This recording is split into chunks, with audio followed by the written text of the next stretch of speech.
siya. May isa pang paraan akong alam na hindi ko nagagawa. At sigurado ako, kapag ginawa ko yun, maayos ko na ang problema ko kay Marcelo. Ano sabihin? Tama ka. Operasyon sa utak. Pero Simon, pag ginawa mo yun, pwede wala na siya maalala sa nakaraan. Pinaprint ko yung mga t-shirt para mahanap natin yung mommy nyo. Pagawa na rin ako ng flyer sa iyo. Hintay nyo, maghanap na kayo ng nawawalang nanay. Marcela, anak, ano ba ang ginawa nila sa'yo? Si Simon. Hindi kita maintindihan, anak. Ano ginagawa niyo dito? Gusto daw tumulong ng mga doggies. Eh di mas okay, di ba? The more the merrier. Oh, ano pinintay natin? Let's go! Let's go!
Pag nakita niyo po, sabihin niyo po ah.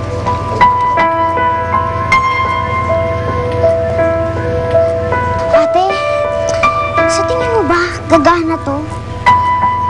Maniwala ka lang para maniwala ka. Nakikita natin si nanay bago mag-New Year.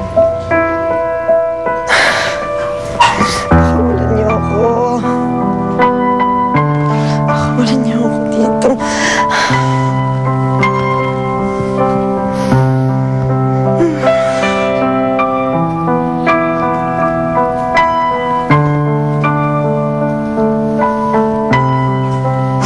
Nakawala niyo ako dito.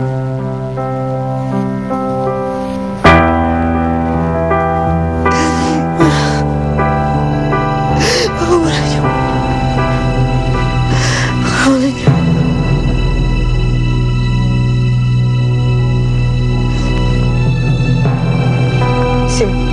Sim, pakawalan mo ako dito. Pakawalan mo ako dito. Hindi pwede, Marcela. Ang tagal kong pinlanong pagkakataong ito. Ang dami ko ng sinakripisyo. Ang dami ko ng ginawa para sa'yo. Ngayon, hindi ka na mawawala sa akin. Dahil, Marcela, akin ka. Hayop ka, makapit mo ko. Hayop.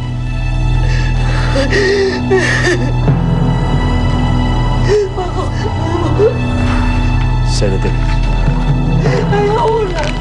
Ayoko na. Ayoko huwag ka masyado malikot, Marcela. Tama na. Ayoko na. Ayoko na. Simon. Marcela, huwag ka masyadong... Mama.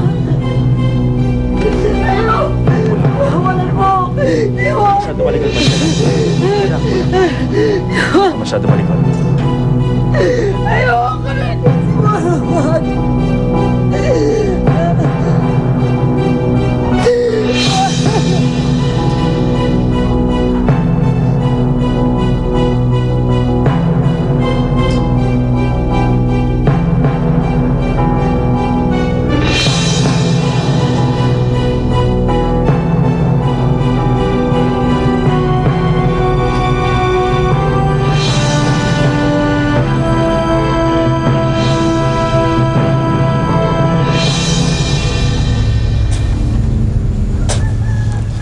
Andiyan ka naman pala. Kanina pa kita hinahanap. Nasaan ba sila?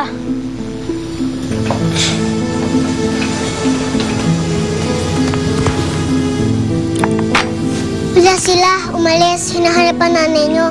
Pero, ako naman ang kasama mo na yun. Kaya kung may kailangan ka, sabihin mo lang sa akin. Bakit ba pilit na lang hinahanap yung taong ayaw magpahanap? Bakit ba sigurado ka na ayos sa inyo ng nanay niyo? Dahil nakita ko Lenlen. Bahala na nga silang maghanap dun sa taong yun. Pero nagsasayang nga sila ng oras dahil wala silang makikita. Ang nega mo naman, kumain ka na nga lang dyan.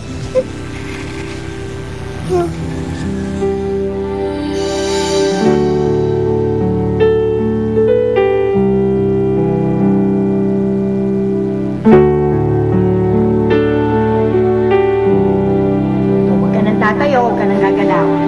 Subuan na lang kita, okay? Ay naman oh. Para naman po ang baby niyan. Dahil may sakit lang po ko. Wala po akong pilay. Bakit? Eh talaga naman ikaw ang baby ko, ah. At kahit tumanda ka pa, ikaw pa rin ang baby ko. Kaya kain na, bebe. Ah? Ngayon, Christine. Nay, wag! Nay, nakakahiya, Nay! Ang tao dito, tayong dalawa lang. Naku, ikaw ha, nahihiya ka na ha. Kumain ka ngayon ng marami. Para gumaling ka na ha.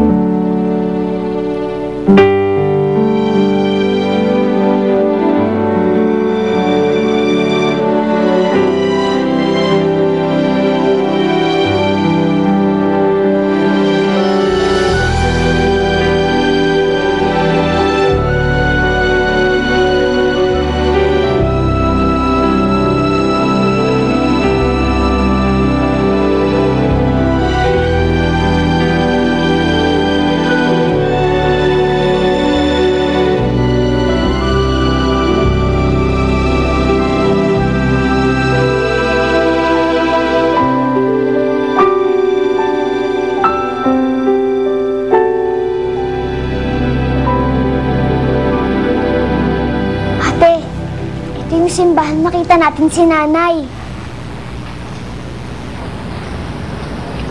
Oo nga. Ito nga yun.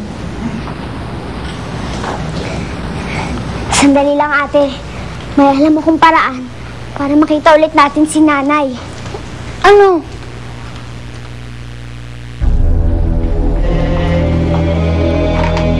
Simon, nakahanda na lahat para sa operasyon. Good. Pwede na natin siya ilipat sa operating room. Sige na. Simon, I have to warn you. Irreversible ang lobotomy. I know. Kapag siya naoperahan na natin, wala na siyang maaalala sa nakaraan niya. Ibang tao na siya, wala na siyang emosyon. Yun ang plano, di ba? Sige na. Dalhin niyo na siya sa operating room. Nurse, go.